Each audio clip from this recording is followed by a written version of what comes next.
এই গাইজ, আমি ঋত্বিকা। তৃতীয় শুভ সকাল তোমাদের সবাইকে আমার তরফ থেকে। আশা করব তোমরা সবাই ভালো আছো। এটা আমার ফার্স্ট ব্লগ। আর আমরা এখন কলকাতায় থাকি। আমার বর এখানে জব করে আর্মি ওয়ার্কশপে।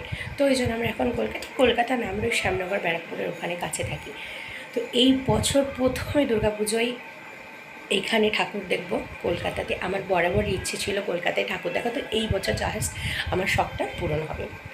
তো আমার খুব এক্সাইটেড। আজ থেকেই বেরিয়ে পড়বো। আজকে সোদপুরে যাবো। বরকে প্রচণ্ড রিকোয়েস্ট করেছিলাম, প্রচুর কানাকাটি জেদ করে, তো আজকে বেরোবো। আর ছুটি দিনে ওর ছুটি নেই। আজ আমরা সবাই মিলে ঘুরতে যাব। আমার বর গেছে আমার ছেলেকে নিয়ে একটু বাজার থেকে এলে বেরিয়ে পড়বো। আর আমরা শুনেছি যে সোদপুরে নাকি 100 ফুট উঁচু দুর্গা প্রতিমা হয়। ওইটা দেখার আমার খুব ইচ্ছে। তো আজকে বেরিয়ে পড়বো, কিচ্ছু করার নেই। বরকে আমি বলে দিয়েছি। তো 10টা-11টা থেকে রেডি হয়ে বেরিয়ে পড়বো। আর তোমাদের সবাইকে আমি আপডেট দিতে থাকবো।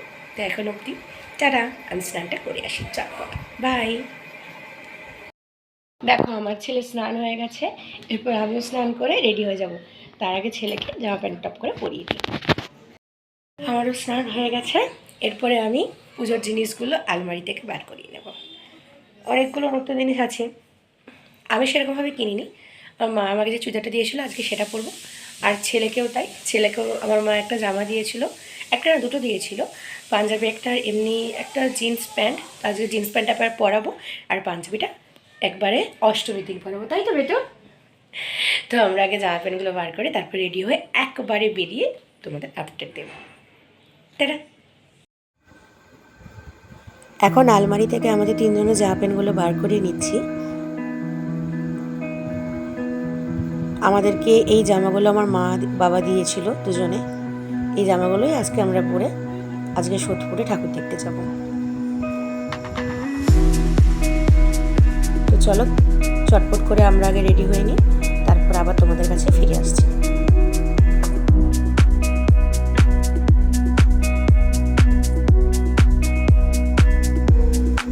এই সিঁদুর কোড়োটা আমার ঠাকুমা আমাকে দিয়েছিল, বেড়াতে গিয়েছিল সেখান থেকে। আর দেখতে পাচ্ছ আমি চওড়া করে সিঁদুর পরি। আমি চুড়িদার বা শাড়ির যার সাথে হোক না কেন, আমি চওড়া করে সিঁদুর পরতে বরাবরই পছন্দ করি। সে বাড়িতে থাকলেও আমি এইভাবেই সিঁদুর পরি। আর আমার বড় এইভাবে সিঁদুর পরাই আমাকে খুব ভালো লাগে বলে। তো আরও বিশেষ করে আমি একটু হালকা লিপস্টিক আর হালকা মেকআপই করি, যে কারণে আমার বরের পছন্দ। তো আমারও সত্যি কথা বলতে নিজেরও একটু হালকা মেকআপই খুব পছন্দ হয়। আর এই চুড়িগুলো এবারে পুজোতে আমি নিয়েছিলাম, আমার বর গিফট করেছিল। একটু হাতে হালকা টাইট হয়ে গিয়েছিল, তো একটু বর হেল্প করেছিল। আমি বরবাবুকে বলছিলাম তোমার কি আর হবে না? ও এসে আমাকে উত্তর দিল তোমার মতো 2 মিনিট লাগবে আমার। আমার ছেলে তো আমার থেকে বেশি এক্সাইটেড, কারণ যতক্ষণ বাড়িতে নতুন জামা প্যান্ট থাকে যতক্ষণ না ওকে পরাবো ততক্ষণ লাফালাফি করতে থাকে। তাই আজকে নতুন জামা প্যান্ট পরে ও ঠাকুর দেখতে বেরোয় বলে ওর প্রচুর আনন্দ হচ্ছে।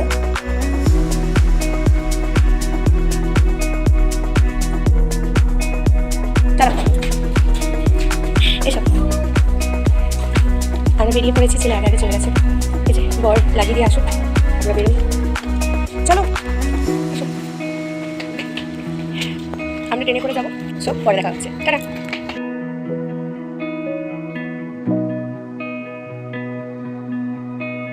আজকে রাস্তায় একটু জ্যামের কারণে আমরা স্টেশনে একটু দেরি করে পৌঁছেছিলাম। পুজো ওকেশনের জন্য একটু ভিড় ছিল। আমরা এখন শ্যামনগর স্টেশনে চলে এসেছি। আমি ছেলেকে নিয়ে বসে আছি আর ও দাঁড়িয়ে ভিডিওটা করে দিচ্ছিল।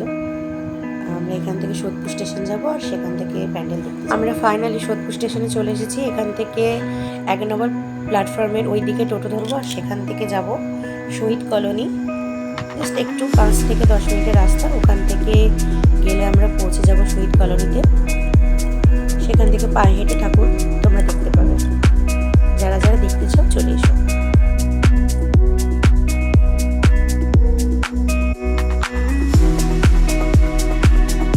এখানে এত সুন্দর লাইটিং করেছিল পুরো রাস্তায়। আমরা যে কারণে দিনের বেলা এসেছিলাম তাই লাইটিংটা দেখতে পাইনি। সত্যি অসাধারণ প্যান্ডেল। আমি আমার মনে নেই আমি কোনোদিনের আগে এত বড় প্রতিমা দেখেছি কিনা। 100 ফুটের দুর্গা মণ্ডপ। তোমরা আসো, আশা করি ভালো লাগবে। আর ওইদিকে দেখছো আকাশে মেঘও করে দিয়েছে। তাও ফাইনালি আমরা দুর্গা প্রতিমার কাছে চলে এসেছি। দেখতে পাচ্ছ এত সুন্দর দুর্গা প্রতিমা, 100 ফুটের প্যান্ডেল শহীদ কলোনিতে সোদপুরে। তোমরা যারা যারা দেখতে চাও অবশ্যই চলে আসবে। আর দেখো, দেখতে পাচ্ছ এখানে এখনো ঘেরা রয়েছে, কারণ এখনো প্যান্ডেলটা পুরোপুরি কমপ্লিট হয়নি। বাইরেটাও এখনো কিছুটা প্রায় বাকি আছে, আর ভেতরটাও অনেকটাই বাকি আছে। আমরা আগের থেকে চলে এসেছি, আর ভেতরটা পুরো ডেকোরেশন সত্যি দারুণ। আর প্রতিমার সামনে দেখো, তোমরা দেখতে পাবে অনেকগুলো প্রাইজ রাখা আছে। এত ভালো করে, মানে সত্যি দারুণ। ওখানে দেখো প্রতিমাটাও খুব সুন্দর হয়েছে। আর এইদিকে দেখো সরস্বতী, লক্ষ্মী, গণেশ, কার্তিক পুরো পুতুলের মতো করে সাজানো রয়েছে। যেমন বাচ্চাদের আকৃষ্ট করবে, তেমন আমাদেরকেও দেখার জন্য সব থেকে বেশি আকৃষ্ট করবে। আর এরই মধ্যে বাইরে বৃষ্টি শুরু হয়ে গেছে, আমরা এখন বাইরে বেরোতেও পারবো না। দেখো খুব সুন্দর লাগছে কিন্তু প্রতিমাগুলোকে দেখতে।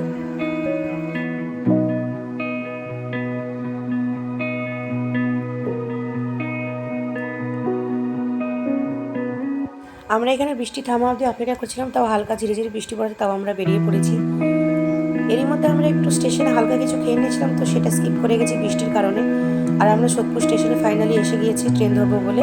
এখান থেকে শ্যামনগর, আর কোথাও যাবো না, শ্যামনগরে হালকা একটু কেনাকাটা করে আমরা বাড়ি ফিরে যাবো।